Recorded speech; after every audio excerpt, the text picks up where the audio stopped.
He whispered, "It's over," then climbed into the black SUV alone. No security detail. No Meghan. Just a man with bloodshot eyes and a broken heart. What just happened inside those walls? The gates of Montecito closed slowly behind him, but not before the world caught a glimpse. A glimpse of the prince who once held the world's sympathy, now walking into the California dusk with red-rimmed eyes and a clenched jaw.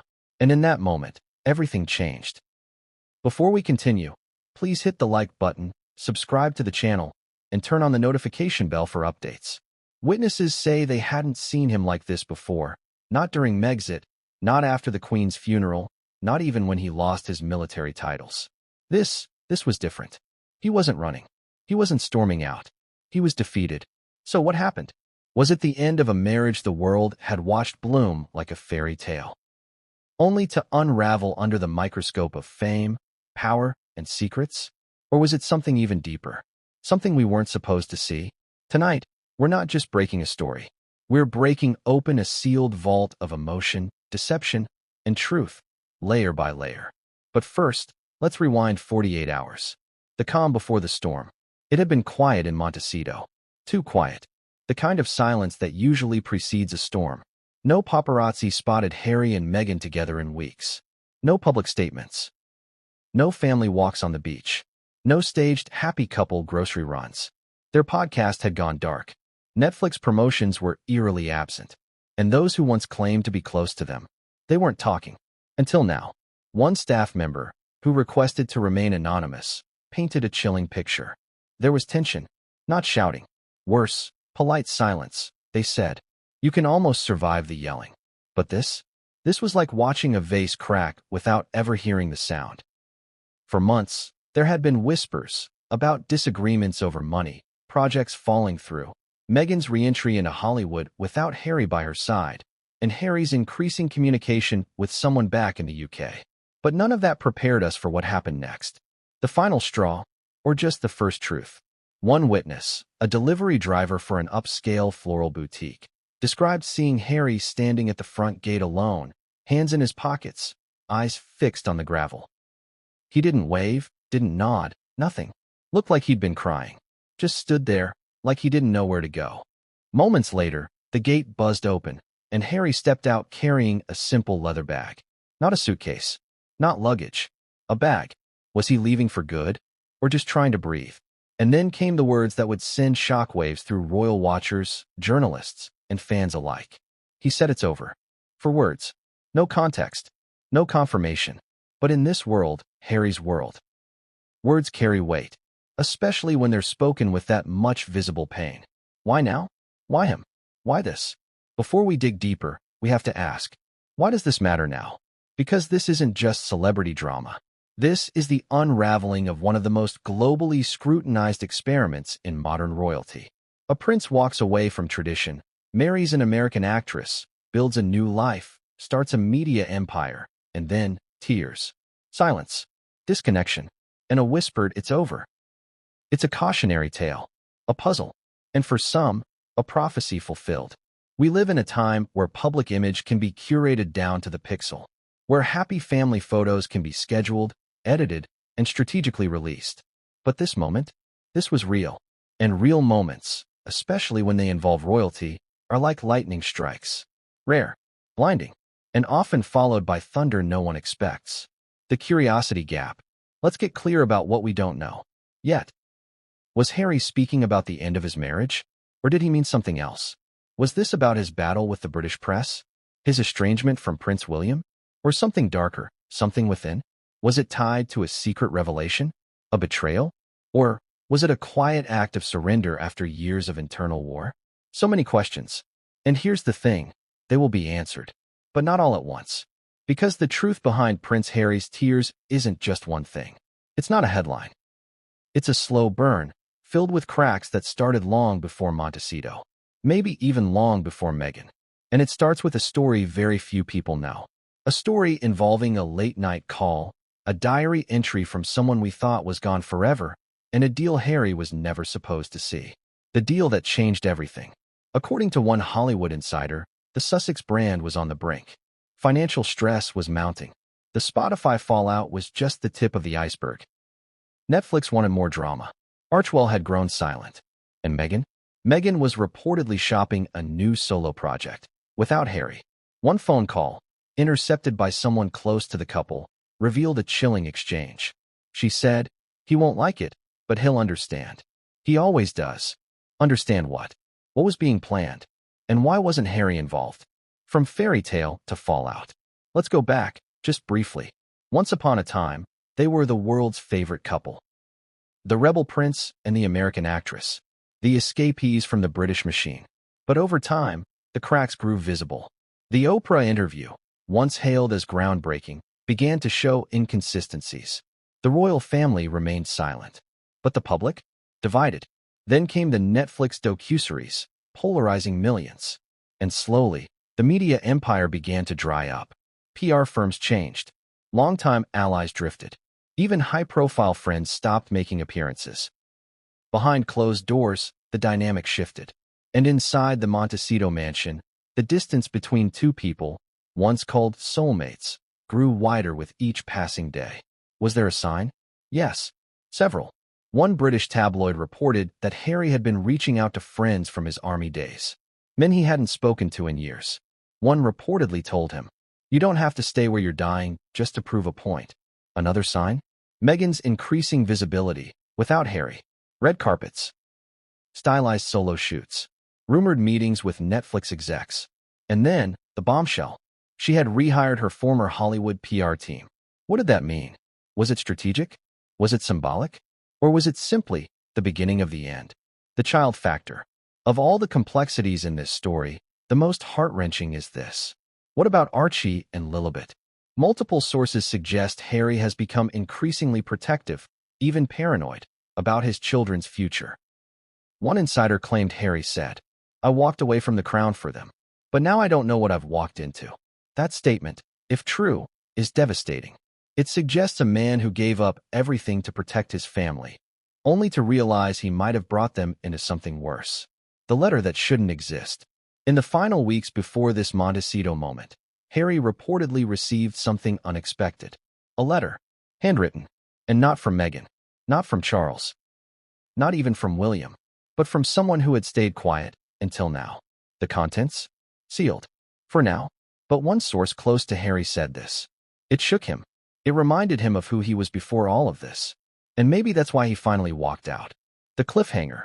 So here we are. Prince Harry, tears in his eyes, a leather bag over his shoulder, a whispered, "It's over," and the gates of Montecito slowly closing behind him. But what happened inside that house in the final hours? What did Meghan say before he left? And who, if anyone, was waiting on the other side? The truth is even more explosive than you think. And what comes next? It's not just about the end of a relationship. It's about a reckoning. Because as Harry drove off that night, someone was already preparing to leak something that would destroy everything he thought he knew. But what came next would change everything, and no one saw it coming. What happens when the walls of a multi-million-dollar mansion can no longer hold in the truth? Montecito, a name that conjures images of palm-lined estates, hummingbirds over lavender hedges, and A-list privacy behind ornate wrought iron gates. But tonight, that illusion cracked, shattered, because what the world witnessed wasn't a tabloid moment. It was a breakdown. And not just any breakdown, Prince Harry's. The moment everything crumbled. The street outside 765, Garden Lane had always been eerily silent. Locals respected the unwritten rule, don't disturb the Sussexes. Don't point cameras. Don't gossip too loudly at the farmer's market. Montecito had an agreement with celebrity. We pretend not to care. You pretend to be normal. But that night, just past 9:15 p.m., the silence was broken. The sound of a gate unlatching echoed louder than any paparazzi shutter ever could. Because this time, there were no press, no guards, no handlers. Just Harry and his bag. The motion-activated streetlight caught him for a second, long enough for one passing neighbor to notice his face. Tears, puffy eyes, a slow blink, shoulders slumped, not in defeat, but in something more haunting. Resignation. The kind you see when someone stops fighting because there's no one left to fight with. And then, the whisper, "It's over." But let's rewind. What led to this moment? What crumbled inside those walls? A day like any other, until it wasn't. Sources say the day started calmly. A scheduled meeting with Archwell staff via Zoom. Meghan in her usual white dress shirt, perfect posture, fresh blowout. Harry joined late. 15 minutes. No explanation. He barely spoke. He muted his mic more than once, allegedly to take calls. Meghan glanced at him a few times, her eyes lingering longer than necessary. Some said she looked worried. Others said annoyed. By noon, Harry had left the Zoom entirely. He didn't return. According to one insider, that wasn't the plan. They were supposed to pitch a new docuseries concept to execs the next day. Meghan was trying to rehearse the talking points. Harry just disconnected. Not just from the call, from everything. The sounds behind the doors. The house staff, what little remained, began noticing strange sounds. Not yelling, not arguing. Silence punctuated by pacing. Heavy footsteps across the kitchen floor. A drawer slamming. A door shutting softly, then a minute later, firmly. One staff member who once worked at Frogmore Cottage put it this way. You can tell when a royal is holding in more than they're letting out. They go quiet. Dead quiet. Harry was dead quiet. And Meghan? She was in her personal office most of the day. Blinds closed. Phone glued to her hand. A candle burning in the background. The same one she always lights before big PR moves. Around 5 p.m., a florist delivered a rare bouquet. Not roses. Not lilies. Orchids. White. Symbol of elegance and farewell. The dinner that never happened. Every Thursday, like clockwork, Harry and Meghan shared a private dinner at the West Terrace. Just the two of them. Salmon. A bottle of red. No phones. No staff. Their ritual. Their reset. But that night, it didn't happen. Instead, Meghan was seen walking alone toward the kitchen, phone in one hand, AirPods in the other. She never made eye contact with anyone. Harry was in the guest wing. Alone. And at 7:43 p.m., the doorbell rang. Not once. Not twice. 3 times. A pause. Then a single chime again. Someone was at the gate. Someone unexpected. The mysterious visitor. A blacked-out sedan waited exactly 3 minutes at the curb. It never entered the gate. Sources say Harry opened the front door himself. He stepped out. The driver opened the back door. Harry shook his head. Said something. The driver nodded. Waited. Harry walked back inside. 10 minutes passed. Then he came out. With the bag. And no one stopped him. Not Meghan. Not staff. Not security. It was as if everyone inside had already said goodbye. The meaning of the bag. Let's talk about that bag. This wasn't a rolling suitcase. It wasn't even a duffel. It was a leather satchel. Worn. Brown. The kind used for handwritten letters, passports, private photos, and perhaps one final thing. A journal? A will? A contract? No one knows for sure. But multiple sources claim Harry had been seen writing furiously in a notebook for days. Pages ripped, crumpled, thrown away, then rewritten. Was this a manifesto? A letter to the palace? Or something far more intimate? A goodbye to Meghan? To his kids? To himself? The last words inside the mansion. What was said in the final moments? One former employee, who returned to pick up a final paycheck that day, claims he overheard Meghan's voice through the hallway. Calm. Controlled. Cold. She said, "You do what you have to do." And Harry? He responded with a question. "So that's it then?" To which Meghan allegedly said, "You always knew how this ends." Was it scripted? Was it final? Or was it performative, like so much of their public image? It's hard to know, but the tension had boiled over. And the silence afterward spoke louder than any shouting match ever could. The security that didn't show. Usually, whenever Harry leaves the property, even for a quick walk, at least one security vehicle tails him. Montecito residents are used to seeing the discreet gray Range Rover lurking nearby. But that night, nothing. No security detail. No trackers. No one followed. Did Harry ask for that? Or had Meghan revoked the protocol?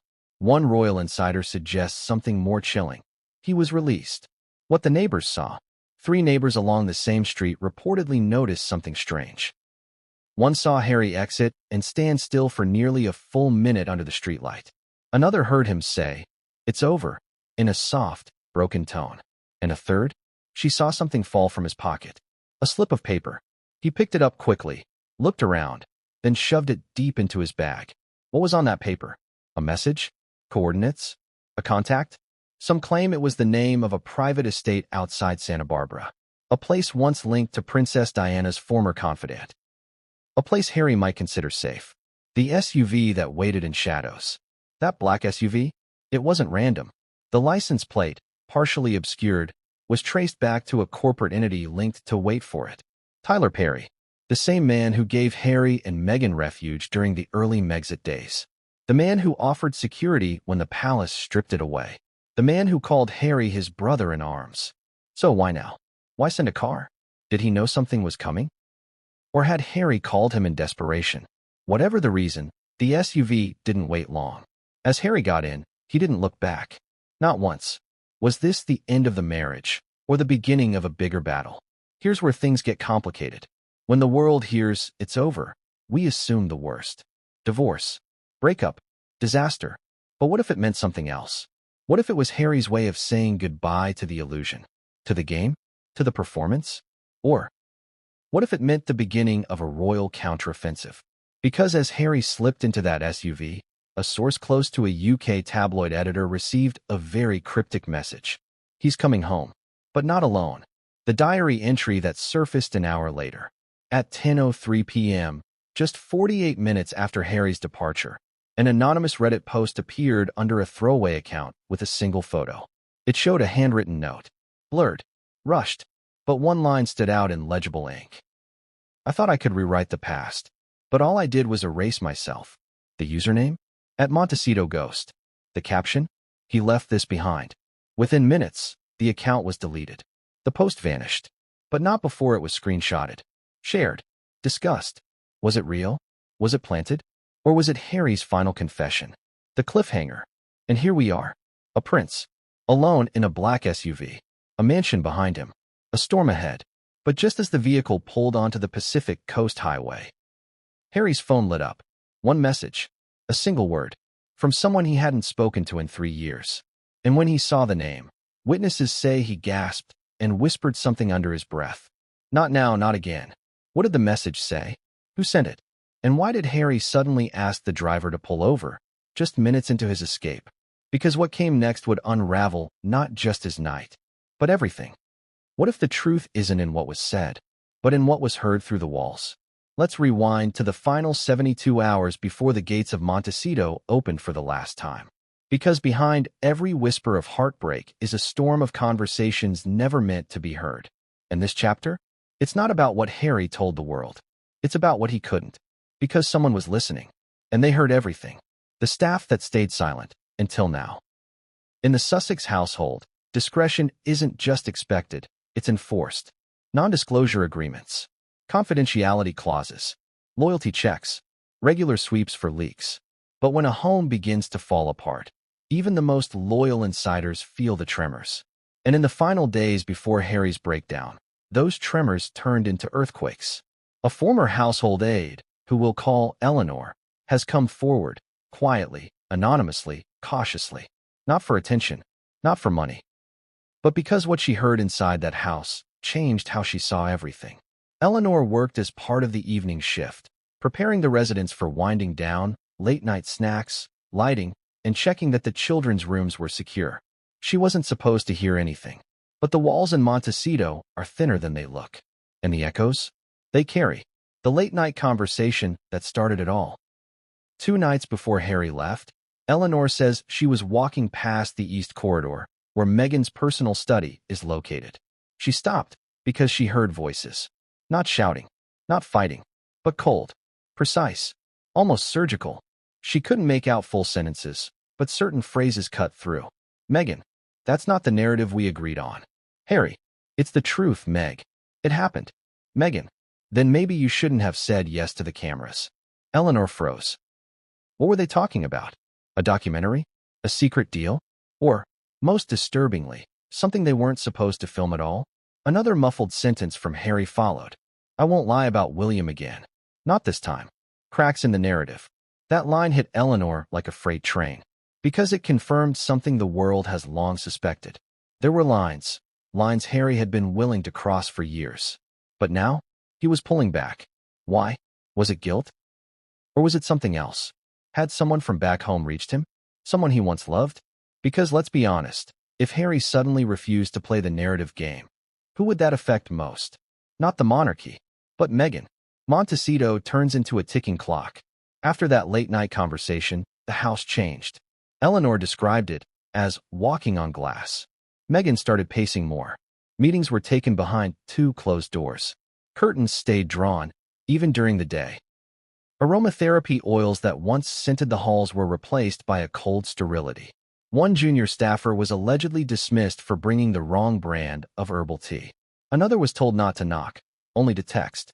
Tension gripped the house like a vice. Harry, meanwhile, was described as fading. His walks became longer. His headphones always in. His face, less groomed, more haunted. And yet, he never yelled. Never exploded. That's what scared Eleanor the most. It was like watching someone drown without a splash, she said. The stolen glimpses through the nursery door. But the most heartbreaking moment? Eleanor recounted what she saw on her final shift, just hours before Harry left. She walked past the nursery hallway and saw Harry sitting alone in Archie's room. Just sitting. The child's toys were still scattered on the floor. Books left half-read. The scent of lavender and baby powder lingered in the air. Harry held a small framed photo in his hand. Not of the family, not of him and Meghan, but of Diana. And he was crying. Softly, silently. Eleanor didn't interrupt. But the image haunted her. Because in that moment, Prince Harry wasn't a global figure. He was a father, a son, and possibly a man on the verge of losing both. The sound of the glass. That same night, at 11:47 p.m., something shattered. Literally. A loud crash from the kitchen. Staff on the night shift rushed in, only to be waved off by Meghan herself. She said, "It's fine. It slipped." But the broken glass wasn't a wine glass. It was a framed photo. The image? One of the first taken of the couple in Canada after Megxit. Meghan had thrown it. Deliberately? No one knows. But the timing was suspicious. Because 15 minutes later, Harry was gone from the house. He didn't return until nearly 2:30 a.m. And when he did, he was carrying the leather satchel. The same one from the night he left. A call Meghan didn't want overheard. Eleanor wasn't the only one hearing echoes. Another former staffer, Daniel, worked part-time maintaining the estate's gardens. Normally, he wasn't allowed near the main residence. But one morning, tasked with clearing a downed tree limb, he passed close to the veranda window and heard Meghan speaking on the phone. What caught his attention wasn't the tone. It was the name. Mark. Daniel didn't recognize the voice on the other end. But what Meghan said was clear. "We can't wait for him to come around anymore. He's out." Just like the first plan. Then silence. Then laughter. Then, "He'll thank me later." Who was Mark? Some speculate it was her agent. Others believe it was a Netflix executive. But a growing faction insists it was someone far more powerful. Marcus Anderson, Meghan's longtime friend. The Soho House insider. The man credited with helping her network into royalty. The man behind the curtain. What role was he playing now? Was this a coordinated media pivot? Was Harry being edited out of his own life, again? And if Meghan truly said he's out, what exactly did that mean? A relationship? A contract? A narrative? Or all three at once? The strange sound in the study. At approximately 2:08 a.m., Eleanor heard one final sound before her shift ended. A single sob. Sharp. Guttural. And then silence. It came from the study. Not Meghan's. Harry's. She moved to the door. But it was locked. Still, through the keyhole, she saw something that chilled her. A flickering laptop screen with the words, "Final Cut, Part 1. What was Harry watching? A docuseries? An unreleased interview? Something he wasn't supposed to see? Because within 5 minutes, the laptop slammed shut. The light clicked off, and Harry emerged, gripping the leather bag. The diary page found in the trash. This next part is unverified, but circulating rapidly in Montecito circles. One staff member reportedly found a torn notebook page in the kitchen trash the next morning. Handwritten. No name signed. Just one paragraph. Somewhere between the man I wanted to be and the man I became for her. I disappeared. Maybe this is how she wins. Or maybe this is how I finally begin again. Was it Harry's? Was it real? Or was it a decoy, left intentionally? Either way, it only deepens the mystery. The final silence before the exit. On the last day, Eleanor said something strange happened. No one spoke. Not Meghan. Not Harry, not even the children's nannies. It was as if the house knew something monumental was about to happen. And then, as if on cue, the lights dimmed earlier than usual. Harry came down the stairs. No expression, no rush. He nodded at one staff member, said one word, "Thanks," and walked out. No fanfare, no last plea from Meghan, no protest, just the end. But was it really the end? Because here's where things get stranger. At 4:44 a.m., a call was made from the Montecito landline. The call lasted 17 seconds. It pinged from a tower in Windsor, UK. No one knows who answered. But 2 hours later, a private jet filed a mysterious flight plan departing Santa Barbara, destination classified. And guess what? That jet wasn't registered to Harry or Meghan, but to a company formerly owned by Princess Diana's old security team. Coincidence? Or something far more shocking? Because if Harry made that call, if he triggered that flight, then we aren't looking at a meltdown. We're looking at an escape. The cliffhanger. And as the jet engines warmed, Meghan made a call of her own. She wasn't crying. She wasn't angry. She simply said, "Prepare the statement. Frame it as growth. As mutual. I don't care if he hates it." Who was on the other end? What statement was being crafted? And why did Meghan end the call with a single phrase that sent chills down the spine of one staffer who overheard it? He played the prince. I'll play the queen.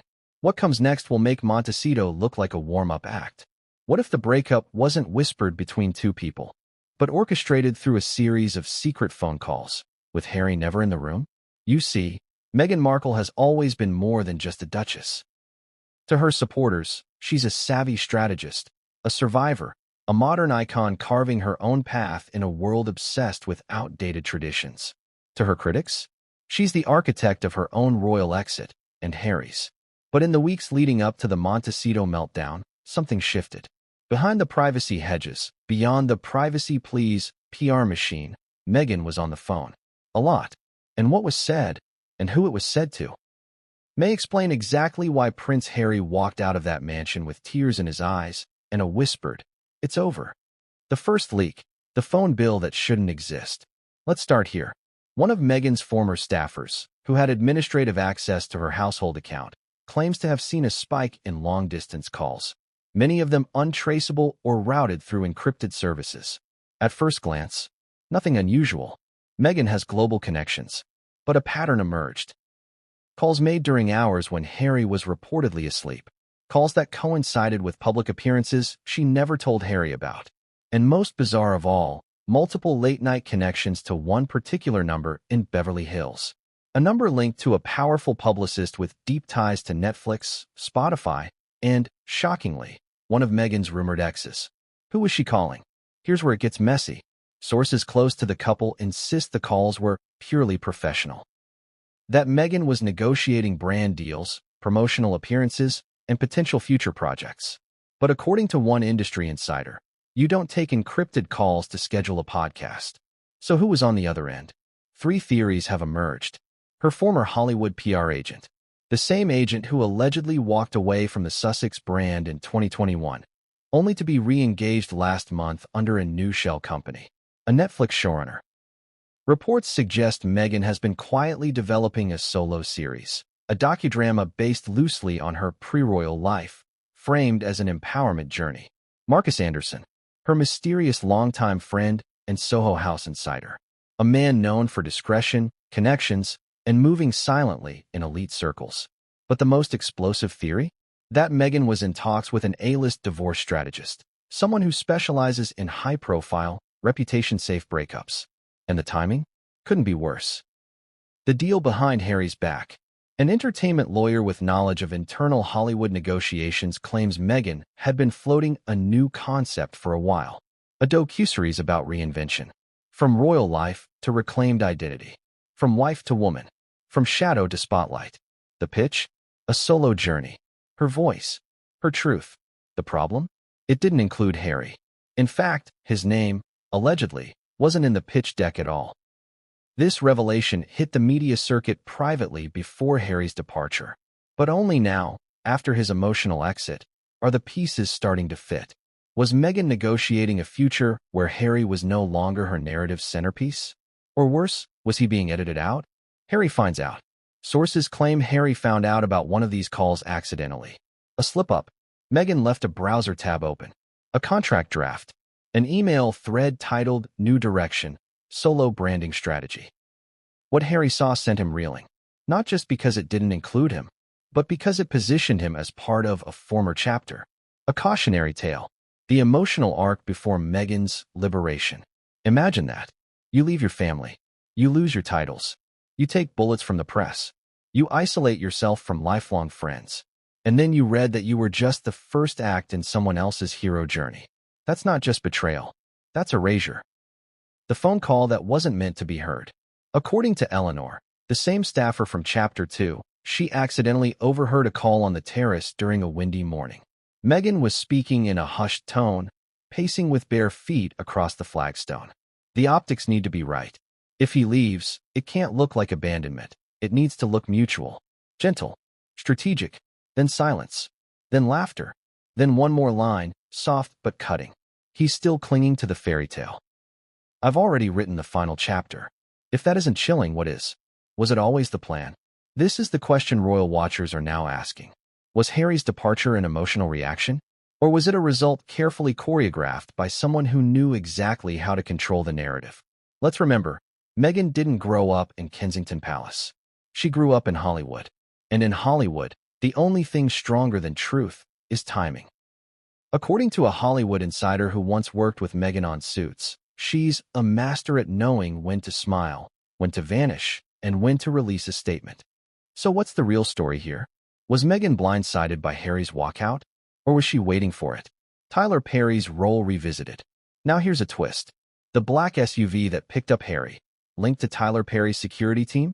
Well, what if it wasn't sent for Harry? What if Meghan knew exactly when Harry would break? What if she predicted the moment? And what if the SUV was already en route, under the guise of protecting him, but really serving her? Because here's what one Perry insider hinted at. She made the call first. She asked if the offer was still good. For him. Think about that. Meghan calling in a favor for a man she knew was about to walk. A move of compassion? Or the final chess piece in a much bigger game? The Hollywood strategy leaked. An internal document, supposedly circulating among Meghan's new PR team, outlines her 2025 to 2026 brand roadmap. It includes a podcast relaunch, solo format, a book tentatively titled Becoming More, a lifestyle brand with emphasis on wellness, motherhood, and reinvention, speaking tours, US and Europe, and a narrative cleansing campaign to shift focus from past drama to future growth. Notably missing any mention of Harry. When asked directly about the omission, a rep reportedly said, "We're in a transition phase. The narrative is evolving, or being rewritten." What did Harry say when he found out? A close friend, one of the last remaining from Harry's UK circle, said this. He didn't scream. He didn't throw things. He just looked at the screen and said, "I gave everything up for this." And then he walked out onto the balcony, stared into the ocean, and didn't come back in for hours. That was the night before he left. The night the whispers became shouts. The night the silence inside that mansion became unbearable. And then, the phone call to the palace. Yes, it happened. A 23-second call was logged from Harry's encrypted phone line, directly to a royal extension at Clarence House. No message left. No words confirmed. But the connection was made. And according to UK sources, someone inside the palace took that call. What does that mean? Is Harry looking back? Is he reaching out? Or is he preparing to return on his own terms? The cliffhanger. But while Harry made one call, Meghan made three. One to her publicist, one to a trusted Hollywood fixer, and one, perhaps the most explosive of all, to someone whose name hasn't been spoken in months. Someone who has everything to gain if this marriage ends, and whose involvement could tip this story into full-scale international scandal. That person, you'll find out in Chapter 4. Because what Meghan said during that final call wasn't just strategy. It was a declaration. He'll never take the children. Not while I'm alive. But what happened the next morning made even that threat feel hollow. Because one of the kids said something to Harry that left him frozen. And that's where everything truly started to unravel. It wasn't the arguments. It wasn't the betrayal. It wasn't even the secret calls. It was one simple, innocent question asked by a child in a quiet hallway. Where's Daddy? That's the moment Prince Harry broke. Not when Meghan whispered her final line. Not when the contract leaked. Not when the SUV pulled up. It was when his son, Archie, his little mirror, his reason for leaving the royal machine, looked up at him with confusion and asked the question Harry never wanted to hear. And what came next would change everything. The innocence that shattered the silence. It was just past 7 a.m. The Montecito sun was beginning to pour through the linen drapes. The house was unusually quiet for a weekday. Most staff hadn't arrived yet. The scent of jasmine drifted through the hallway. Archie padded barefoot toward the kitchen, dragging his stuffed elephant by the ear. Harry was standing near the back patio, staring into the garden. He hadn't slept. His eyes were glassy, red-rimmed, his back to the door. And then, Daddy. Harry turned, startled. Where are you going? And then the quieter question, the one that hit like a freight train. Are you coming back? A father torn between worlds. Pause here. Because this isn't a man who casually walked out on his family. This is a man who gave up his world to build a new one, with Meghan, for his children. And now, that new world was crumbling. He looked down at Archie, only 5 years old, but with a face so hauntingly familiar. Not just because he was Harry's son, but because, in that moment, Archie looked exactly like Diana. Same wide eyes, same quiet ache, same need for answers no one dared to give him. And Harry? He couldn't speak. He knelt, hugged his son, said only, I'm just going to think, buddy. That's all. Okay. Archie nodded, uncertain. Can I come? Harry broke. A silent tear hit the marble floor. Not this time. What did Archie see? Children are more perceptive than we think. They see the tension before it erupts. They feel the cold before the ice breaks. One nanny, who had been with the family since their early Santa Barbara days, told a friend. He knows. Archie knows when Harry's sad. He used to draw rain when Harry was away. Then he started drawing clouds, even when he was home. A recent drawing found in his playroom reportedly showed a stick figure man standing outside a house. A woman and 2 small children inside the house. The man had tears drawn on his cheeks. Above him, a red X and the word, gone. Heartbreaking. What does a child do when their protector becomes a stranger? And what does a father do when his child sees the goodbye coming, before he says it? Meghan's response, control the optics. When Meghan found out about the conversation between Harry and Archie, her reaction wasn't what the staff expected. No tears, no panic, no regret. Just strategy. She reportedly pulled aside the head of household management and said, we need to avoid confusion. There will be a new schedule.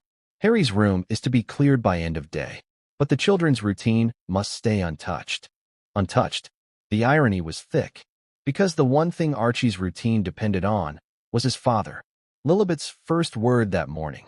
At only 3 years old, Lilibet may not have understood the politics inside the mansion, but she felt the energy shift. She reportedly reached for Harry's hand at breakfast, only to find he wasn't there. Meghan sat across the table. Lilibet looked around, confused, then spoke one word. Where?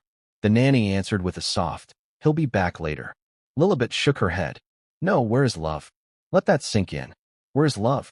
A question most adults can't answer. But from a toddler's lips, it's almost too much. Harry's reaction in the garden. After the moment with Archie, Harry walked into the garden. His favorite space on the property. The place he'd designed for peace. For quiet. For healing. There, among the rosemary and wild lavender, he broke down. Sources say he pulled out a small, folded photo from his jacket pocket. It was of Archie as a baby, wrapped in a hospital blanket, sleeping on Harry's chest. Behind that photo was another. A handwritten note. From Diana. If you ever feel alone, remember, you are loved louder than silence. That note had been tucked in a book Diana gave him as a boy. He'd carried it with him across continents. Now, he clutched it like a lifeline. The text message that sealed it. At exactly 8:12 a.m., Harry received a text. Short, cold, final. From Meghan. Let's handle this privately. You know the terms. No, I'm sorry. No, let's talk. Just the terms. As if their entire love story had become a legal proceeding. Harry stared at the message. And then, he deleted it. Without responding. That was when he made the decision. The real one. Archie's final hug. Before leaving, Harry did one more thing. He walked back upstairs. Knocked softly on Archie's door. opened it, sat on the bed. "Hey, champ," he whispered. Archie looked up from his Legos. Harry leaned in, held him, longer than usual. "No matter what you hear, or what they say, you are my everything. Okay." Archie didn't respond with words. He just nodded, and reached into his toy box, pulled out a small, stuffed fox. "For you. So you don't forget us." Harry almost couldn't take it. He hugged his son again, took the fox, and walked out. As he descended the staircase, Meghan stood by the foyer. She didn't speak. Neither did he. They just locked eyes. One last time. The symbolism of the stuffed fox. A staff member later told an emotional detail. That stuffed fox? It was Diana's nickname for Harry. Her little fox, she'd called him. Archie had heard the story, and when he gave that toy to his father, it wasn't just a goodbye gift. It was a torch, a reminder of who Harry used to be, and maybe who he still could be. Meghan's final words to the nanny. After Harry left, Meghan reportedly turned to the nanny and said, "He's going to spin this his way. But in the end, people forget. People move on." The nanny asked gently, "And the children?" Meghan didn't answer. She just walked away, into her private office, closed the door, and called her lawyer. The cliffhanger. But later that night, as Meghan reviewed her upcoming press schedule, something caught her eye. A video, not leaked to the public, not shared on social media, just quietly sent to her inbox. It was doorbell footage from a neighbor's camera. It showed Harry outside the gate, crying, clutching the stuffed fox, looking back at the mansion one last time, and whispering something. 3 words, before disappearing into the SUV. But what were those words? Only one person knows. Because someone else saw that footage too, before Meghan did. And they've already started making calls. To the palace. To Oprah. To Harry's team. And what's about to leak isn't a divorce. It's a war. And Meghan might not be as prepared as she thought. He told the driver, "Just go. No destination. No GPS. Just the open road, the Pacific darkness, and a man running from the ruins of his life." Prince Harry wasn't being driven to safety that night. He was driving straight into the unknown. Because what do you do when you've walked away from everything? Your family, your crown, your marriage, and you're still not free. You drive. You drive until your hands stop shaking. Until your phone stops lighting up. Until your thoughts stop screaming. But here's the twist. This wasn't just a drive. This was a mission. And where he ended up, that was the biggest shock of all. The moment the gate closed. We pick up where Chapter 4 ended. The Montecito gate shuts behind Harry. The SUV idles. The driver, a man in his 40s with no name badge and a headset tucked behind his ear, waits for instructions. Harry slides into the back seat, silent. He doesn't greet him. Doesn't say, "Take me home."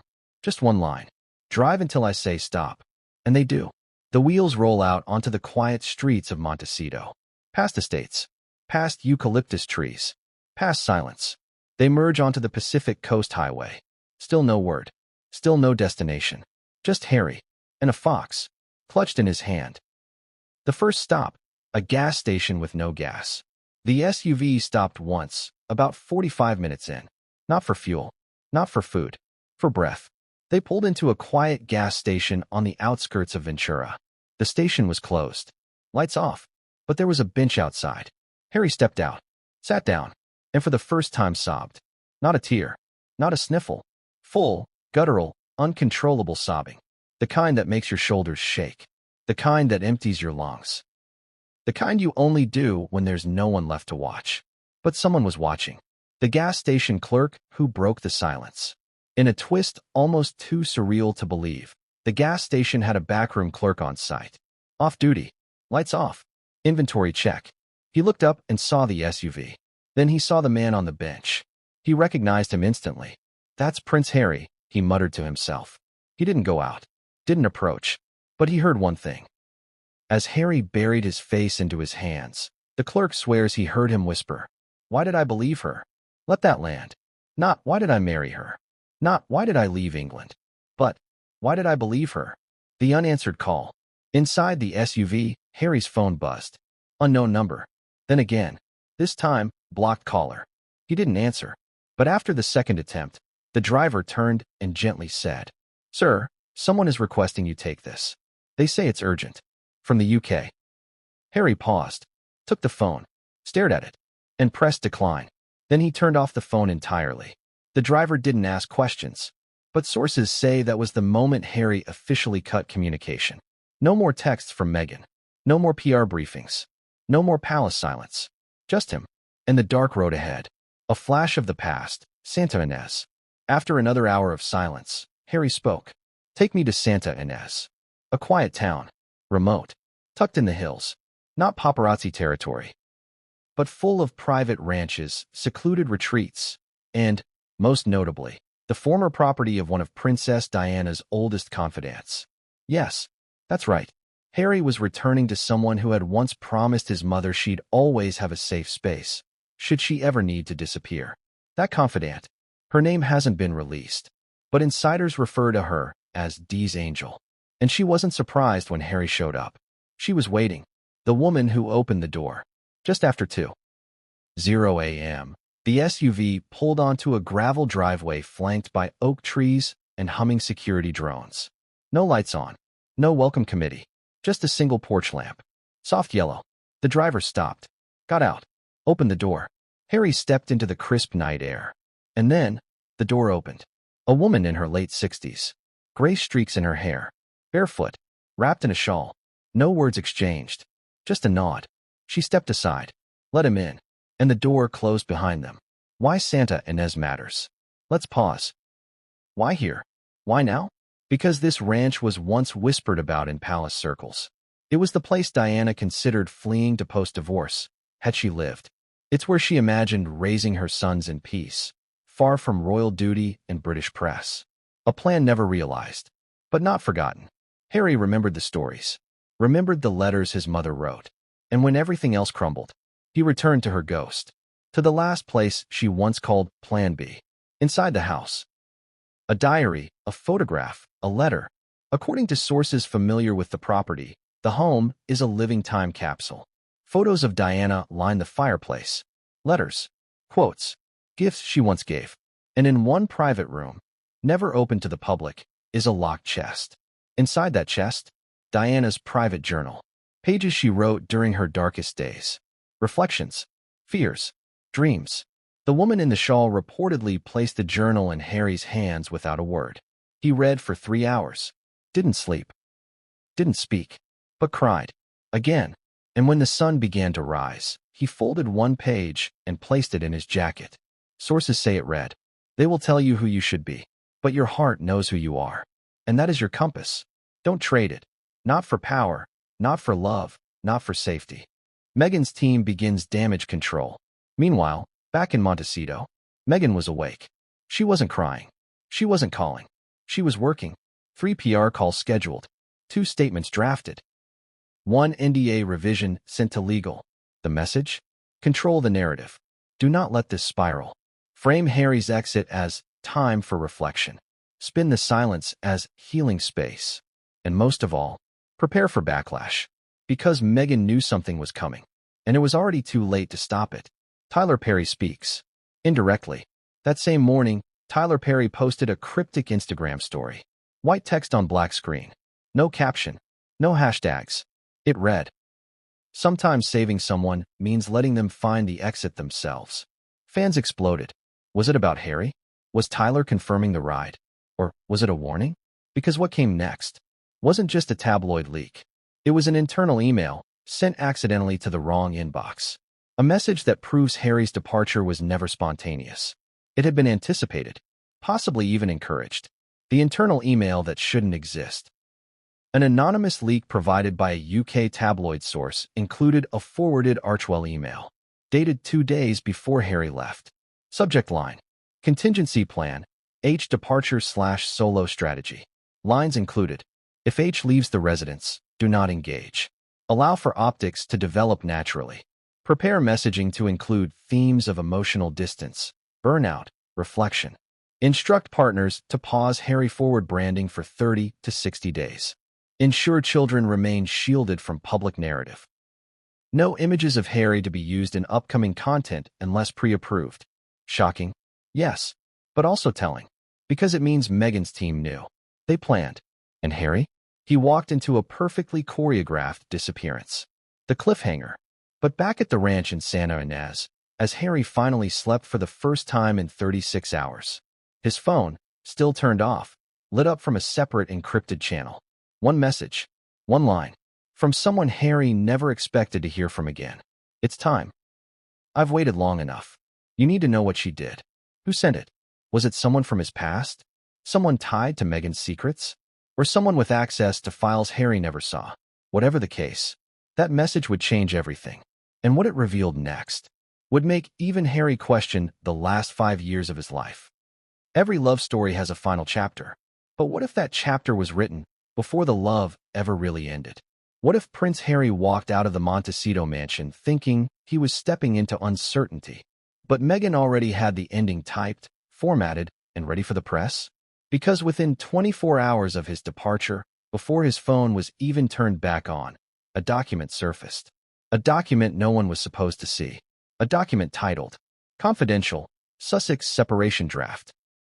And inside, details so calculated, so strategic, so coldly organized, it made Harry's whispered, "It's over" feel like a scripted line in someone else's movie. The leak nobody saw coming. It started with a ping. An anonymous email sent to a freelance entertainment journalist in Los Angeles. No subject line. No body text. Just an attachment. .pdf. File name. Sussex_draft_SCP-23. The journalist opened it. Blinked. At first, they thought it was fake. The header bore the crest of Archwell Legal Affairs. The footer contained tracking metadata. And the contents? A 14-page draft separation agreement between Meghan Markle and Prince Harry. The contents, more than just legalese. Let's break down the highlights. Section 1. Custody language. The parties agree to share legal custody, with physical custody weighted toward the primary residence of the children as determined by maternal stability and public exposure risk. Translation? The kids stay with Meghan, unless optics dictate otherwise. Section 2. Media Conduct Clause. Neither party shall publicly disparage the other, nor disclose material defined as narrative sensitive within previously agreed brand frameworks. In plain English, keep your mouth shut. Stick to the script. No tell-alls unless both parties approve. Section 3. Property and Possessions. Montecito primary residence to remain under maternal control for up to 24 months, pending alternative relocation arrangements. Meghan keeps the house, for now. Section 5. Title and Identity Protection. Parties shall refrain from engaging in commentary or projects that challenge the public narrative of the Sussex marriage during or after its dissolution. Essentially, Harry must play nice, or lose the Sussex brand entirely. And most chilling? Addendum C. Post-divorce brand independence. Markle Media Holdings reserves full rights to relaunch independent projects previously paused or shelved during marriage alignment efforts. This wasn't a separation draft. It was a blueprint for reinvention. But who leaked it? That's the million-dollar question. Theories are flying. A disgruntled staffer, some say an Archwell assistant, recently laid off, had access and dropped the file out of revenge. A concerned insider. Others claim someone in Meghan's circle leaked it on purpose. Not to expose her, but to warn Harry. A controlled leak. Here's the darkest theory. Meghan herself authorized the leak as a strategic move to test public reaction and gauge sympathy levels. Why would she do that? Because if the narrative paints her as the organized one, the composed one, the let's do this scamly figure, and Harry as the emotional, impulsive wreck, she wins. Not just in court, but in culture. Harry's reaction when he found out. According to one of Harry's few remaining contacts in the UK, he didn't know about the leak until hours after it hit a small gossip forum. He was still off-grid at the Santa Ynez Ranch. It wasn't until the caretaker handed him a tablet and said, "You should see this," that he opened the file. He read it once, then again, and then reportedly said just 4 words. It was already done. That realization shattered him, because it meant this wasn't about their last argument, or the missed bedtime story, or the ring he stopped wearing. This had been planned, packaged, prepared, and perhaps worst of all, it had been written in a way that made him look like the problem. Legal experts weigh in. Within 12 hours, legal analysts and celebrity divorce lawyers began dissecting the document. What did they find? Highly polished formatting, suggesting this was not a first draft. Neutral yet strategic phrasing, carefully built to avoid triggering public backlash. Pre-cleared language, almost certainly reviewed by a PR crisis team. One expert even said, this wasn't just a divorce draft. It was a brand reset, designed not just to end a marriage, but to preserve a persona. And that persona was Meghan Markle 2.0. Independent, refined, unshaken. Meanwhile, Meghan remained silent.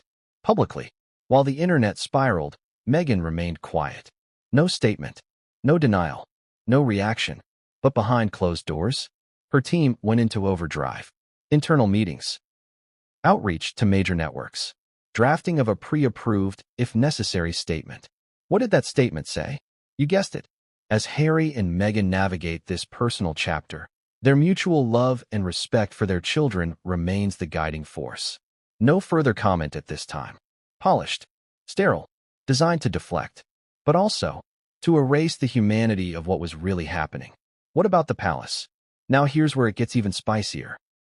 The same day the draft leaked, Buckingham Palace issued a rare internal memo. It didn't address Harry directly, but it instructed royal press aides to stand down on any Sussex-related comment. Translation? They saw what was coming, and they wanted no part of it. At least, not yet. But one insider claims King Charles read the draft. And his reaction? I warned him, but he wouldn't listen. Now let him find out who he married. Harsh. Yes, but if true, it reveals something deeper. That Charles believes this was inevitable. That Harry's heartbreak was predictable. Archie and Lilibet, collateral or protected. What about the kids? That's the heartbreaking subplot no one's focusing on. The draft mentions them only briefly. Custody, routine, public image, but nothing about emotion. Nothing about how Archie asked Harry, are you coming back? Nothing about Lilibet asking, where is love? To the lawyers, they're lines on a paper. But to Harry, they're everything. Which is why insiders say he's already seeking independent legal counsel. Not to fight Meghan, but to protect the kids. To make sure they don't become pawns in a chess game neither of them asked to play. The draft was just the beginning. Shortly after the leak went viral, something even stranger happened. The document disappeared. Forum posts deleted. Original file removed from servers. News articles retracted. Google results wiped. DMCA takedowns everywhere. It was as if the document never existed. But the screenshots? They live on. And now? So does suspicion. Because if Meghan didn't authorize the leak, who has the power to erase it? And if she did authorize it, why erase it now? The cliffhanger.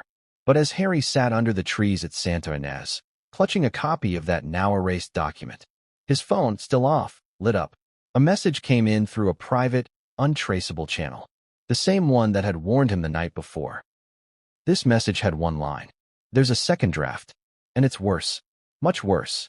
Attached, a file. Locked. Encrypted. Labeled. Draft B. Private use. Do not share. Harry didn't have the password. But the sender said this. It's not over, H. She planned it all. Including the headlines after your breakdown. Open the file before she opens the next door. What's in Draft B? What truth was buried? And who, besides Meghan, helped write it? What Harry reads next will make him question every moment of the last 5 years. Even the birth of his children. When Prince Harry whispered, it's over, the first person Meghan Markle allegedly called wasn't her mother. Wasn't a lawyer. Wasn't even a royal aide. It was Tyler Perry.